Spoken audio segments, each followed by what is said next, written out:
Dans le chapitre précédent, nous avons étudié les types de valeurs que pouvaient contenir les variables en PHP et nous avons également appris à concaténer le contenu de variables en PHP. Alors vous devez savoir qu'on va également pouvoir effectuer des opérations mathématiques entre les variables PHP ou plus exactement entre les contenus de chaque variable. Dans cette nouvelle partie, nous allons principalement nous concentrer sur des variables contenant des nombres, qu'ils soient entiers ou décimaux, pour illustrer ces différentes opérations. Donc nous allons pouvoir réaliser en effet toutes sortes d'opérations mathématiques entre les variables en PHP, telles que des additions, des soustractions, des multiplications, des divisions, etc. etc.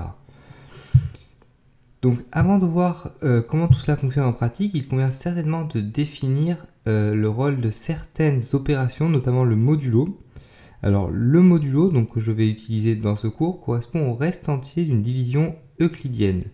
Par exemple, lorsqu'on divise 5 par 3, le résultat est 1 et il reste 2 dans le cas d'une division euclidienne. Donc division euclidienne, c'est division avec simplement un résultat entier. Alors le reste, donc, qui est 2, correspond justement au modulo. Autre opération donc, qui pourrait poser problème par la suite, l'exponentielle. Donc l'exponentielle va correspondre à l'élévation d'un nombre par un autre nombre. C'est également ce qu'on appelle la puissance. Par exemple, 2 puissance 3 est synonyme de 2 exponentielle 3 et cela est égal donc à 2 fois 2 fois 2, c'est-à-dire 8. Donc notez que cette opération est très récente en PHP puisqu'elle a été introduite avec PHP 5.6. Avant, on ne pouvait pas calculer l'exponentielle comme cela en PHP et depuis on le peut avec le double signe étoile donc que je vais vous présenter par la suite dans la suite de ce chapitre, ne vous inquiétez pas. Donc voyons immédiatement quelques exemples d'opérations simples entre variables, ou plutôt entre contenus de variables une nouvelle fois, afin de bien comprendre la théorie. Donc pour cela, on retourne sur notre éditeur de texte ici. Donc moi, j'ai rien changé par rapport au chapitre précédent. J'ai juste supprimé les balises PHP qui étaient superflues, donc que j'avais laissées depuis le début de ce cours. Donc on se place dans cette balise PHP-ci et on va créer trois variables. Une première variable x, par exemple, et on va stocker la valeur 4 dedans. Une deuxième variable, y, on va stocker 2. Et une troisième variable qu'on appelle z, et on va stocker la valeur 3 à l'intérieur. Donc on va déjà pouvoir additionner le contenu d'une variable et un nombre. Donc par exemple, on crée une nouvelle variable pour recevoir le résultat qu'on appelle add1. Et donc on va stocker dedans le résultat du contenu de x plus 8, comme cela. Donc add1 va contenir 4 plus 8, puisque x, on a stocké 4 dedans, c'est-à-dire 12. On peut également donc additionner ou soustraire le contenu de deux variables entre elles. Donc on va créer une autre variable add2 ici. Donc ici, je crée de nouvelles variables afin de placer le résultat de mes opérations donc, dans d'autres conteneurs. Et donc on va dire stocker le résultat du contenu de x plus celui de y, c'est-à-dire donc 4 plus 2, c'est-à-dire 6. On peut également donc faire la même chose, mais en soustrayant cette fois-ci le contenu d'une variable à celui d'une autre. Donc x moins cette fois-ci y. Donc sous va contenir 4 moins 2, c'est-à-dire le chiffre 2. On peut également donc multiplier ou diviser. Donc retenez bien pour le moment les opérateurs que j'utilise à chaque fois. Donc multiplier, on va faire par exemple le contenu de x fois donc, le contenu de y, c'est-à-dire 4 fois 2, 8. On peut donc aussi diviser. On va mettre y sur x cette fois-ci. Donc ça fait 2 sur 4, c'est-à-dire 0,5. Et on peut donc, je vous l'ai dit, récupérer le modulo ou élever à la puissance. Donc on va créer deux dernières variables, une variable qu'on appelle mod. Donc on va par exemple pouvoir calculer le modulo de la valeur contenue dans x par la valeur contenue dans z. Donc c'est-à-dire que dans notre cas ça va nous faire donc, du 4 modulo 3. Et donc le modulo va être 1 puisque si on divise 4 par 3 dans le cadre d'une division euclidienne, le résultat est 1 puisqu'il y a une fois 3 dans 4 et il reste donc 1.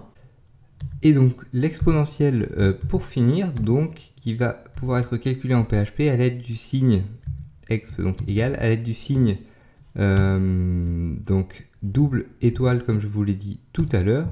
Et on va calculer par exemple l'exponentielle de x par y, donc c'est-à-dire 4 puissance 2 ou 4 exponentielle 2 ou 4 encore au carré, c'est-à-dire 4 fois 4, 16 tout simplement. Et ensuite donc on va écho tous ces résultats. Donc ici on écho. Donc là vous pouvez observer que moi dans mon éditeur ça s'affiche en rouge, tout simplement encore une fois car cette opération est très récente en PHP, mais ne vous inquiétez pas, donc ça va bien fonctionner normalement sur toutes les machines. Et donc on va tout écho d'un seul coup en concaténant tout simplement donc le résultat de nos variables et nos textes, comme on a appris à le faire au chapitre précédent. Donc résultat addition 1, 2 points. Donc ici j'utilise bien évidemment, comme je l'ai dit au chapitre précédent, plutôt des apostrophes que des guillemets. Donc point, ici on va mettre le contenu de notre variable add1. Donc add1. Point, donc un retour à la ligne, comme cela. Ensuite, moi je vais retourner à la ligne dans mon code ici afin que ce soit plus clair pour vous. Donc résultat, cette fois-ci, addition 2. Donc je vais me placer au même niveau à chaque fois, pour plus de clarté une nouvelle fois. Donc point add 2 ici. Point, donc à nouveau un retour à la ligne en HTML. Je reviens à la ligne pour moi dans mon code. Résultat, soustraction. Donc bien évidemment vous pourriez écrire tout sur une même ligne, là ça ne changerait rien au résultat final. Le fait est que c'est plus clair pour moi pour vous expliquer, donc de revenir à la ligne à chaque fois, sinon j'irais très très loin de ce côté là et on ne verrait plus tout le écho tout simplement. Donc ici on place le contenu de notre variable source, comme cela, un retour à la ligne à nouveau, résultat, cette fois-ci, donc multiplication, 2 points, point, donc mult, point, un retour à la ligne. Donc en plus c'est bien que ça vous fait travailler donc vos résultats, on a dit cette fois-ci division, donc ça vous fait travailler vos concaténations. Point div ici, point un retour à la ligne en HTML une nouvelle fois. Résultat modulo, 2 points, point, donc le contenu de notre variable mode. À nouveau un retour à la ligne en HTML et donc le dernier résultat exponentiel, 2 points, et donc point exp ici, et on n'a rien besoin de préciser derrière le exp à part un point virgule pour terminer notre écho bien évidemment, tout simplement car on n'a pas de texte derrière. Donc on enregistre et on va afficher immédiatement dans notre navigateur afin de voir les résultats. Donc ici pour moi je mets à jour. Alors donc vous voyez bien que résultat addition 1 on a bien 12, résultat addition 2 on a 6, donc vous voyez déjà que chaque résultat est sur une ligne différente grâce à nos éléments BR en HTML, donc l'affichage est bon déjà. Alors donc on a dit résultat addition 1 12, résultat addition 2 6. Donc ici on a dit x plus 8 ça fait 4 plus 8 donc ça fait bien 12 donc on est bon. Ici donc 4 plus 2 ça fait bien 6 donc on est bon aussi. Soustraction 4 moins 2, donc ça devrait être 2 normalement. Donc ici on a bien 2, tout va bien. Résultat multiplication, on a 8. Division 0,5, modulo 1 et exponentielle 16. Donc la multiplication c'est 4 fois 2, ça fait bien 8. La division, donc on a bien 2 sur 4, ça fait 1,5, c'est-à-dire 0,5. Le modulo, donc on a dit que 4 divisé par 3, ça faisait 1 et il restait 1. Donc on est bon. Et l'exponentielle, donc c'était bien 4 au carré, donc 4 fois 4, c'est-à-dire 16. Donc tous nos résultats sont cohérents. Alors notez qu'ici, une nouvelle fois, on aurait pu faire tous les calculs donc directement au sein de l'instruction echo et ne pas utiliser les variables add1, add2, source, multiplication, division, mode et exponentielle. Alors cependant, une nouvelle fois, donc il peut être utile de créer de nouvelles variables comme je l'ai fait pour pouvoir retravailler sur les résultats par la suite, ou dans le cas où une variable changerait de valeur par la suite dans un script. Car dans ce cas, en effet, donc si une variable change de valeur après qu'on l'ait utilisée pour faire certaines opérations, le résultat des opérations précédentes n'est pas impacté comme on l'a vu au chapitre précédent. Donc si par exemple ici, donc je vais supprimer tout ça pour le moment et on va prendre un nouvel exemple afin qu'on soit bien au point sur cette question-là. Donc je vais conserver mes x, y, z, mais je ne vais pas tout utiliser. Je vais conserver ma première addition ici. Donc ici au début mon x vaut 4 et je place dans ma variable add1 le résultat de x plus 8, c'est-à-dire 4 plus 8 c'est 12. Ensuite je vais modifier donc la valeur de mon x et je vais créer une nouvelle variable add2 dans laquelle je vais placer le résultat de x, c'est-à-dire ce que contient x plus 8 à nouveau. Et donc cette fois-ci x contient 6. Donc add2 ne va pas contenir 4 plus 8, mais bien 6 plus 8. Et vous allez voir que le contenu de notre variable add1 ne va pas être impacté, tout simplement car à chaque fois, vu qu'un script est lu linéairement, on va récupérer la dernière valeur connue de x. Donc ici ça va être 4 et ici ça va être 6. Faites bien attention à cela une nouvelle fois. Et donc finalement, on va affecter à x tout simplement 2 fois la dernière valeur connue de x. Donc on va faire x égale à x fois 2. Donc ça peut paraître un petit peu étrange pour ceux qui ont fait des mathématiques, mais encore une fois, donc le égal n'est pas ici un égal mathématique, c'est bien un opérateur d'affectation et non pas d'égalité. Et donc on va écho les résultats. Donc résultat addition 1, 2 points. Donc plus le contenu de notre variable add1 ici. Un retour à la ligne. Résultat addition 2 points, donc plus le contenu de notre variable add2 ici. Un retour à la ligne à nouveau et donc en fin de script x, notre variable x contient la valeur 2 points, donc, et on écho tout simplement la valeur que contient x, la dernière valeur donc que contient x, connue. Ici, on se met au même niveau afin que ce soit plus clair et plus propre. On enregistre et on affiche donc les résultats. Donc résultat addition 1, on a bien 12, puisque x au début, je vous le rappelle, vaut 4, donc 4 plus 8, ça fait bien 12 tout simplement. Ensuite, résultat addition 2, on a 14, puisque x maintenant contient la valeur 6. Donc 6 plus 8, ça fait bien 14. Et vous voyez que donc, notre addition 1 n'est pas impactée par la nouvelle valeur de x.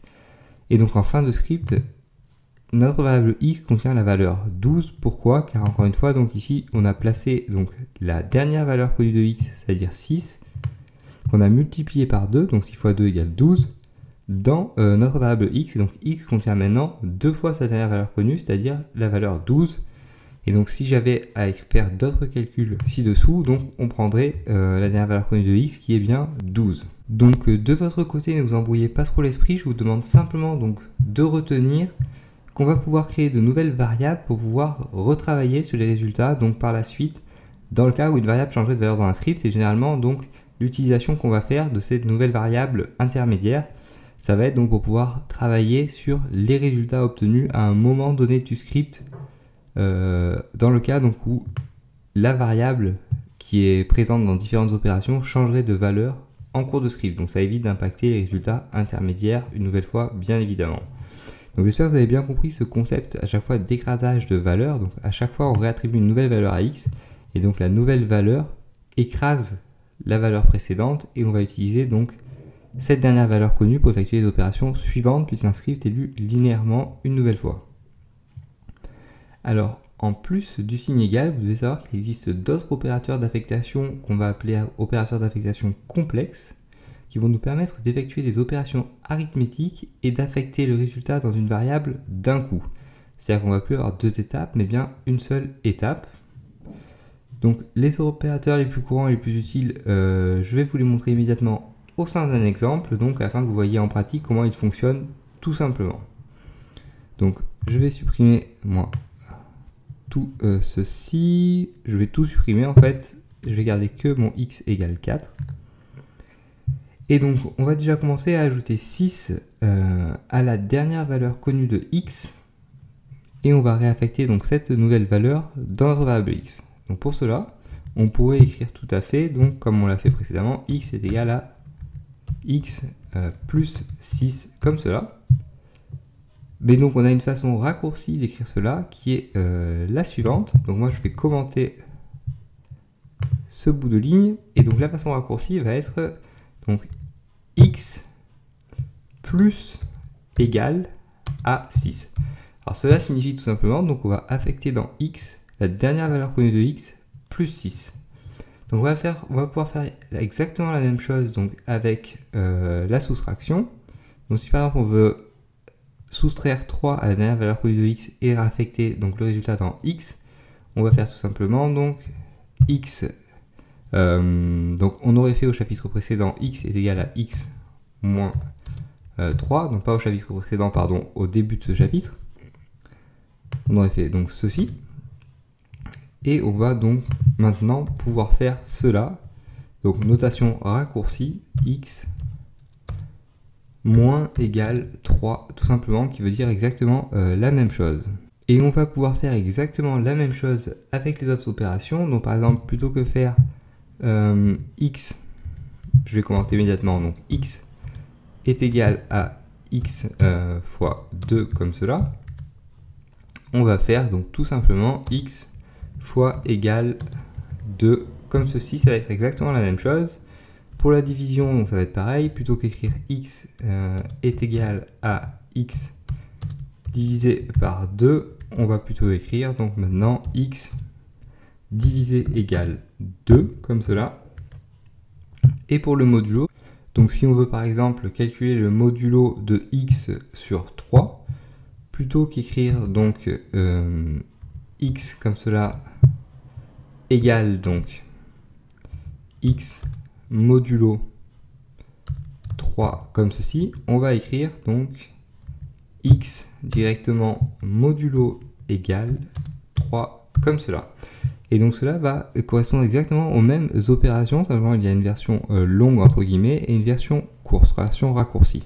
Donc on peut afficher les résultats afin que vous en soyez persuadé. Donc moi je vais afficher les résultats à chaque fois au milieu. Donc vu qu'ici j'utilise toujours la même variable, je suis obligé d'écho entre chaque opération si je veux avoir les résultats intermédiaires.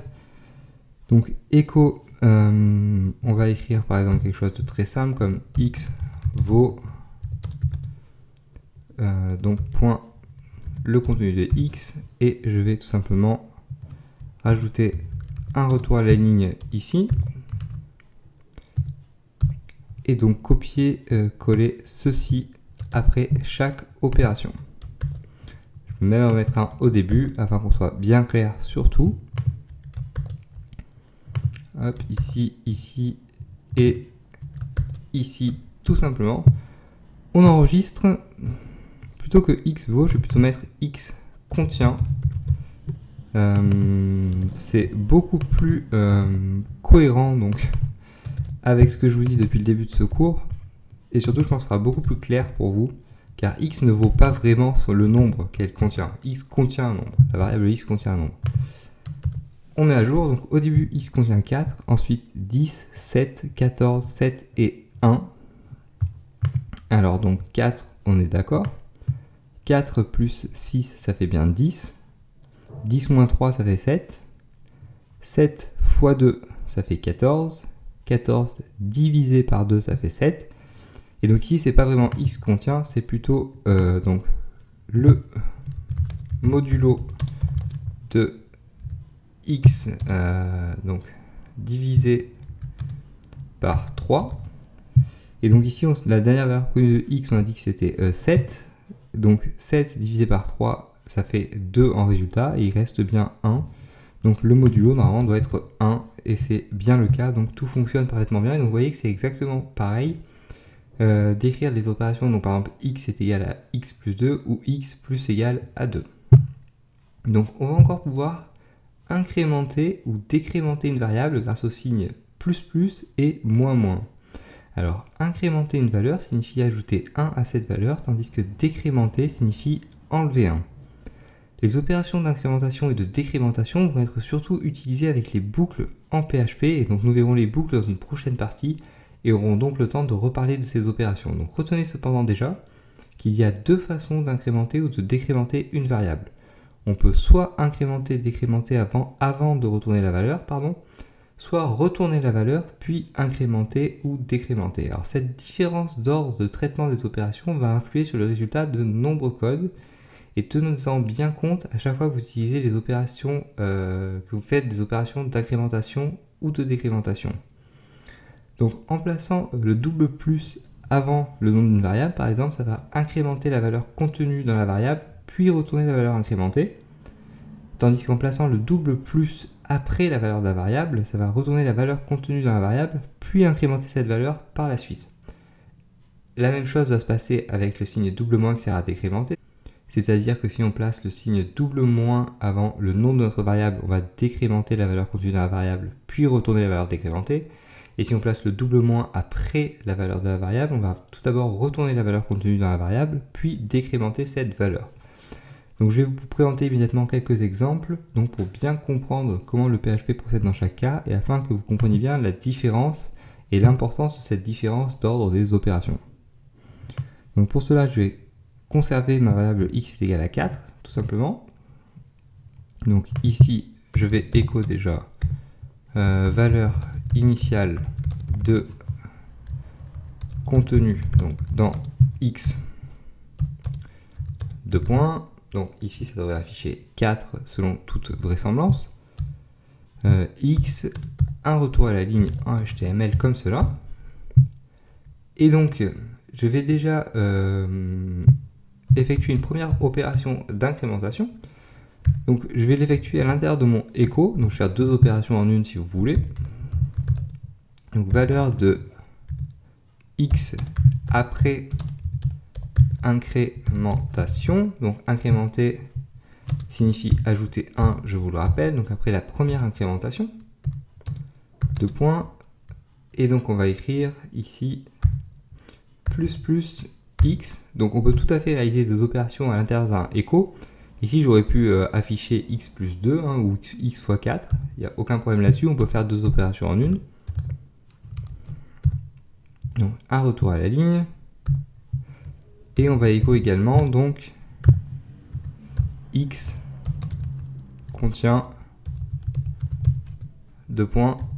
Et on va afficher la dernière valeur connue de x ici. Et on va retourner aussi à la ligne comme cela. On va même faire deux retours à la ligne en fait afin que tout soit très clair sur le rendu final. Donc ici je vais tout simplement copier moi ces deux lignes là et les coller ici. Donc ici je changeais après par avant puisque cette fois-ci donc je vais effectuer donc l'opération dans l'autre sens, c'est-à-dire que je vais placer mon double plus après le nom de ma variable ici. Et donc pareil, x contient. Et donc je vais faire pareil avec la décrémentation maintenant. Donc hop, je copie ici. Donc je change incrémentation par décrémentation. Et j'utilise le signe double moins à la place du double plus. Et donc pareil pour finir. Hop, en changeant l'ordre des opérations. Donc ici on change après incrémentation par avant, donc décrémentation, et on met le signe double moins après donc le nom de notre variable x. Donc ici je vais assez rapidement, pas d'inquiétude, je vais afficher les résultats et vous expliquer en détail donc comment fonctionne ce code, bien évidemment, juste après. Donc ici vous voyez valeur initiale contenue dans x, on a bien 4, donc tout va bien. Donc valeur de x après incrémentation numéro 1, 5. Et donc x contient 5. Valeur de x avant incrémentation, donc ici ça va être hop, numéro 2. Et ici numéro 2 également. Donc valeur de x avant incrémentation, donc numéro 2. Donc c'est bien 5, donc la dernière valeur de x qui est connue ici. Et ensuite on a x contient 6, donc la dernière valeur connue de x ça va être 6. Valeur de x après décrémentation numéro 1, 5. X contient 5 et 5 et x contient 4. Donc pourquoi est-ce qu'on a ces résultats donc, qui semblent étranges a priori, puisqu'on n'a pas donc la même valeur donc, de x à chaque fois ici par exemple et ici, ni ici et ici. Alors ici, donc dans ce premier exemple d'incrémentation, on utilise le double signe plus avant le nom de notre variable. Donc quel va être l'ordre des opérations? On va tout d'abord incrémenter donc, la valeur contenue dans x, puis retourner la valeur de x incrémentée. Donc c'est-à-dire que on va faire tout d'abord donc x est égal à x plus 1, c'est-à-dire x donc va contenir 5, et on va retourner donc cette valeur 5 dans l'instruction echo. Et donc ensuite il n'y a aucune raison que la valeur de x change à nouveau, et donc on va bien avoir 5 et 5 en premier résultat. Donc x contient 5 et x contient 5. Dans le deuxième cas, en revanche, donc, on effectue l'incrémentation après qu'on ait retourné la dernière valeur connue de x, avec le signe double plus, donc après le nom de la variable.